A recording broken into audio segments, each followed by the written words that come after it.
جزاک اللہ خیرہ۔ ماشاء اللہ محترم حضرات، آپ بہت ہی قیمتی باتوں سے مستفیض ہو رہے تھے۔ اللہ تعالی ہم سب کو ان تمام باتوں پر عمل کرنے کی توفیق عطا فرمائے اور زندگی میں انقلاب پیدا فرما دے۔ میرا تمہید کے رات کافی ہو رہی ہے، ہم لوگ کا گمان نہیں تھا کہ رات تک پروگرام چلائیں گے، اس لیے ہم لوگ آپ حضرات کا وقت نہیں لینا چاہتے ہیں۔ بلا تاخیر قاضی شریعت حضرت مولانا مفتی امداد اللہ صاحب کو میں دعوت سخن دیتا ہوں، حضرت اپنی قیمتی مواعظ حسنہ سے ہم پیاسی امت کو سیراب فرمائیں۔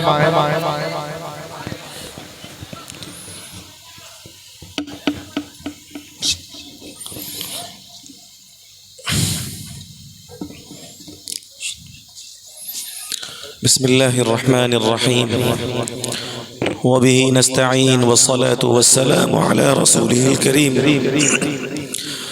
أما بعد فأعوذ بالله من الشيطان الرجيم بسم الله الرحمن الرحيم اقرأ باسم ربك الذي خلق وقال تعالى واتقوا يوما ترجعون فيه إلى الله وقال النبي صلى الله عليه وسلم ما نحل والد ولده من نحل أفضل من أدب حسن أو كما قال عليه الصلاة والسلام۔ حضرات گرامی، وقت کافی ہو چکا ہے اور زیادہ تفصیل سے وقت کرنے کا یہ موقع نہیں ہے۔ اگر آپ حضرات کچھ سننا چاہیں تو ہاتھ اٹھا کر بتائیں کہ آپ سننے کے موڈ میں ہیں۔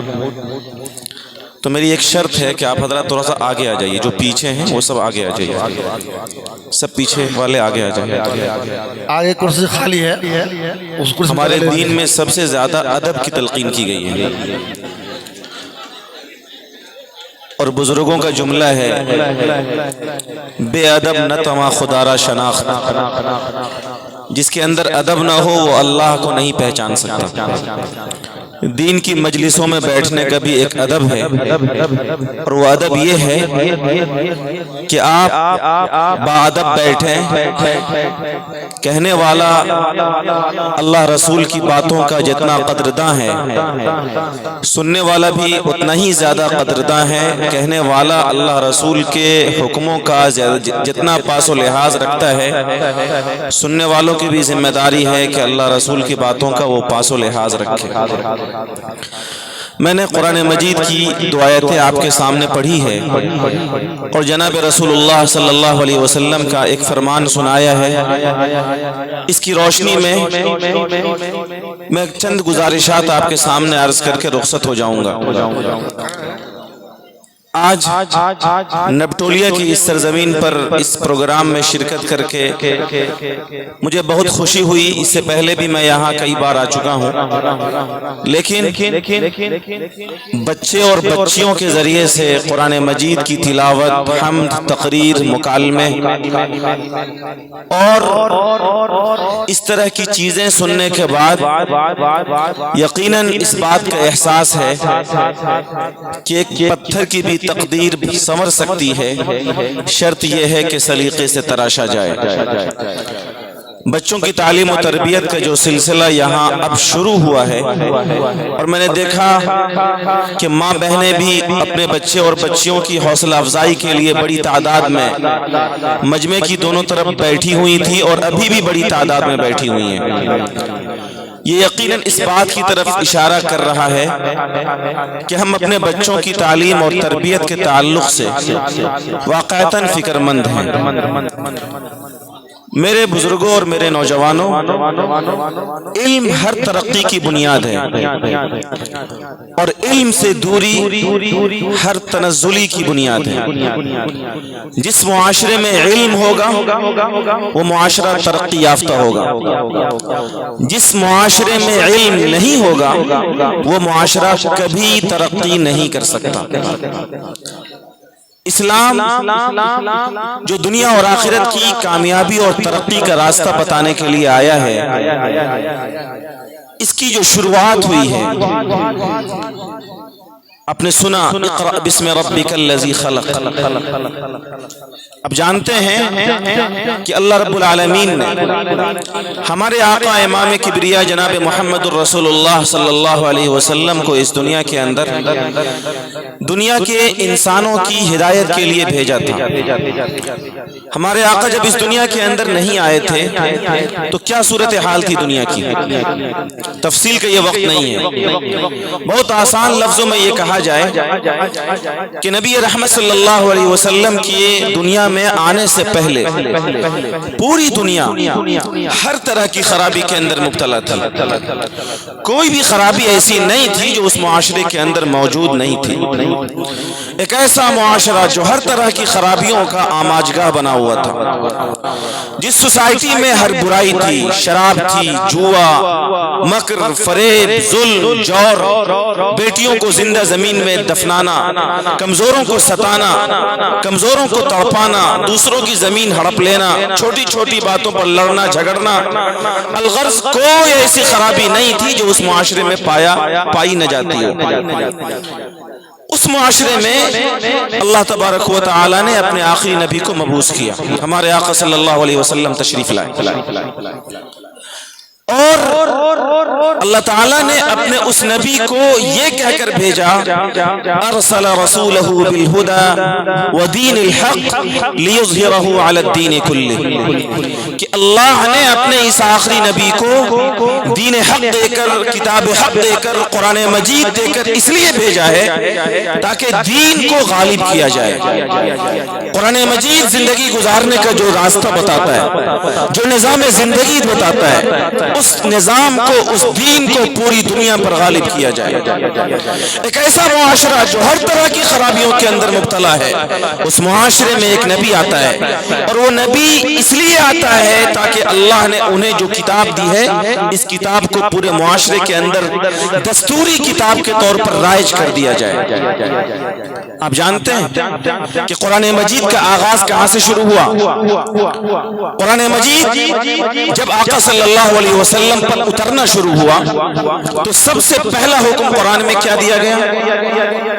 جس معاشرے میں لوگ اللہ کو نہیں جانتے تھے، اس معاشرے میں سب سے پہلے یہ کہا جا سکتا تھا آمینو باللہ، وحد اللہ، اللہ پر ایمان لاؤ، اللہ کو ایک مانو.